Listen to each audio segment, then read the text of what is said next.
ગુજરાતમાં શરૂ થતી એસએસસી અને એચએસસી બોર્ડની પરીક્ષાઓ માટે શિક્ષણ રાજ્યમંત્રી પ્રફુલભાઈ પાનસેરિયાએ તમામ વિદ્યાર્થીઓને શુભકામનાઓ પાઠવી હતી। રાજ્યમાં કુલ 14 લાખથી વધુ વિદ્યાર્થીઓ પરીક્ષા આપવાના છે, જેમાં એસએસસીના 9 લાખથી વધુ અને એચએસસીના 4 લાખથી વધુ વિદ્યાર્થીઓ જે રીતે એક્ઝામ આપવાના છે તે પહેલા તેમને તમામ લોકોએ અને સાથે સાથે પ્રફુલભાઈ પાનસેરિયા પણ શુભેચ્છાઓ પાઠવી।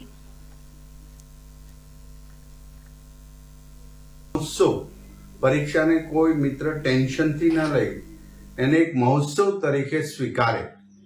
14,28,175 विद्यार्थियों कुल 10मा અને 12મા ધોરણની પરીક્ષામાં એ પરીક્ષા આપશે। એમાં એસએસસી ના 8,92,088 વિદ્યાર્થીઓ છે, જ્યારે એચએસસી ના 4,23,909 અને एचएससी साइंस ना 1,11,384 विद्यार्थियों आ परीक्षा आपशे।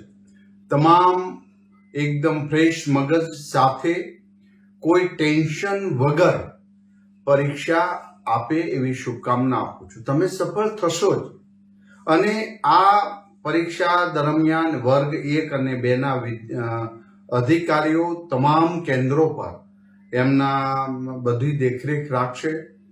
हमारी एप्लिकेशन द्वारा अमारा टेक्नोलॉजी द्वारा एक एक पेपर नु मॉनिटरिंग रही रह्यु छे। एक मुख्य केंद्र थी ज्यारे पेपर त्यां पहोंचशे ए तमाम वस्तु अमने कंट्रोल रूम में ए क्या पेपर पहोंच्यु छे, क्यारे पहोंच्यु छे, खुले त्यारे बधी ज बाबत એટલે સરકારની વ્યવસ્થાઓ પણ અમારા અધિકારીઓ ખૂબ સારી કરી છે, એમને અભિનંદન આપું છું। કોઈ પણ મિત્ર વિદ્યાર્થી ક્યાંય પણ અટવાય તો ગયા વખતે પોલીસ અને સરકારની બધી જ એજન્સીઓ આ વિદ્યાર્થીઓને હેલ્પ કરી હતી। વિદ્યાર્થીઓ માટે એસટી વિભાગ દ્વારા પણ આદરણીય મુખ્યમંત્રીશ્રીએ આદેશ કર્યો છે અને એસટી પણ એને વિનામૂલ્યે ફાળવવામાં આવે છે।